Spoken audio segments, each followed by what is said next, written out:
It's been raining and thunderstorming and everything around here the last couple days. They're predicting it for the next couple too. Kind of got a little break in the weather. Still a little cloudy, but I'm gonna come down here and I'm gonna throw a little grub. Let me get it down here. What I do is I take this little grub here and I Texas rig it with a 2/0 hook and a little weight, and I'll actually throw it right up on the edge of these mats, and I'll pull it down real slow and let it fall. It's only like a 1/16 ounce weight. What we do is we just go along, we work the boat docks and these little mats, and we'll see what we can get. But it's just a 4-inch grub. You can see it right there.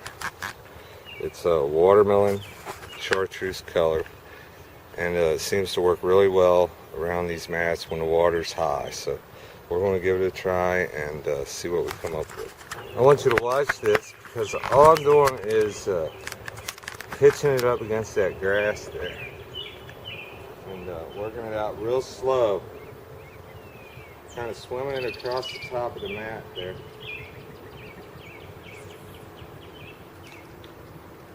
See that? Just kind of coming across the top of the mat.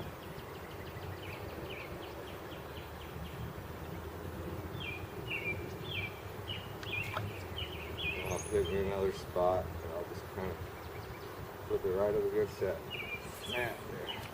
Just anywhere in the mat. And you want to work it right across that mat.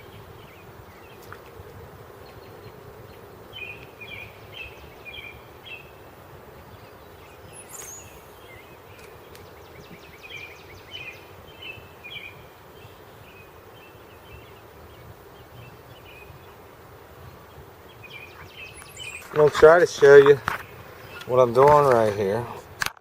And basically all I'm doing is taking this little 4-inch grub and I'm flipping it right into the mats. Right like that. And I'm just slowly working. Right like that. Just bouncing it up and down. We'll put her back in there again somewhere.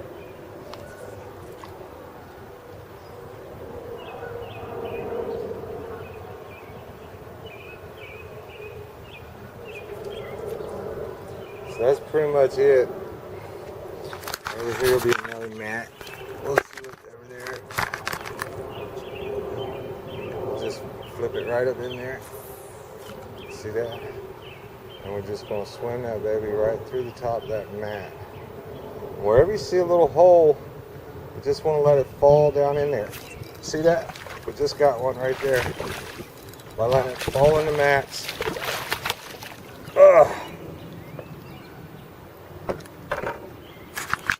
Well, I hope you've seen that, but there's the first one we got.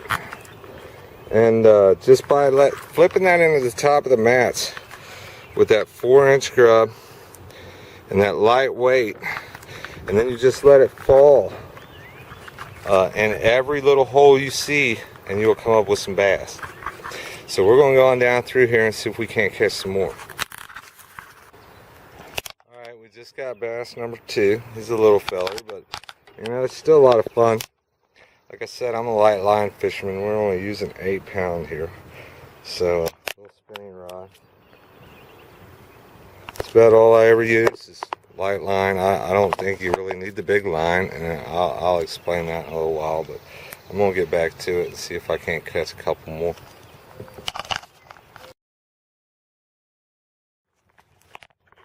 Well, we got our third bass of the day. And unfortunately I'm out of time. I gotta go to work. But anyways, let me unhook this baby here. And we'll get it back in the water.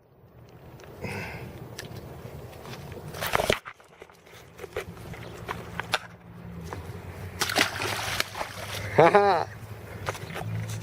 But anyways, what I was saying about the line is you don't need a real heavy line, because when the fish grabs a hold of your lure, if you watch the way that fish ran when I hooked it, it will actually come up out of the water, it'll jump, it'll dive, but when it goes back under, it goes in a straight line.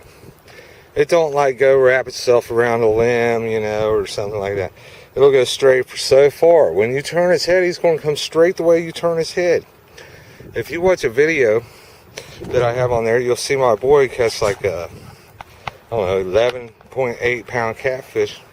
And he does that with an 8-pound test line, you know. So it's a lot of fun that way to catch these fish instead of, you know, 20-pound test and just horsing them into the boat.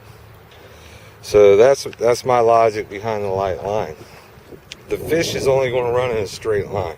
It's not going to go out there and purposefully wrap you around something.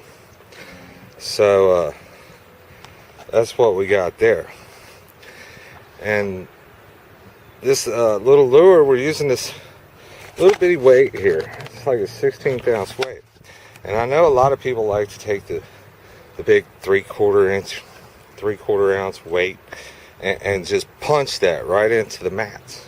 Well, when you do that, especially when you do a lot of bank fishing like I do, you're going to come up with a lot of mat, a lot of grass, unless you get it right in that hole.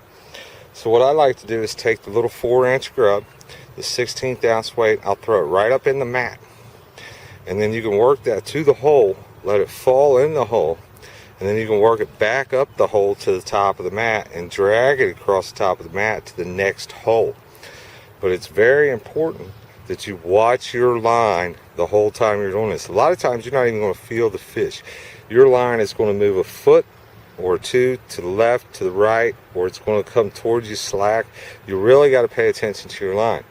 But if you add this little 4-inch grub and 2-aught hook, you know, to your arsenal, you'll catch a lot of fish this year. It works around trees, grass, brush, any kind of structure, especially when the water's coming up, because when the water comes up, the fish get right next to the bank or right tight to the cover. And when the water starts to go down, that's when they pull off of the banks and pull off the cover, and they go to the first drop. They find the first structure that they can find on the drops. So you might want to give that a try.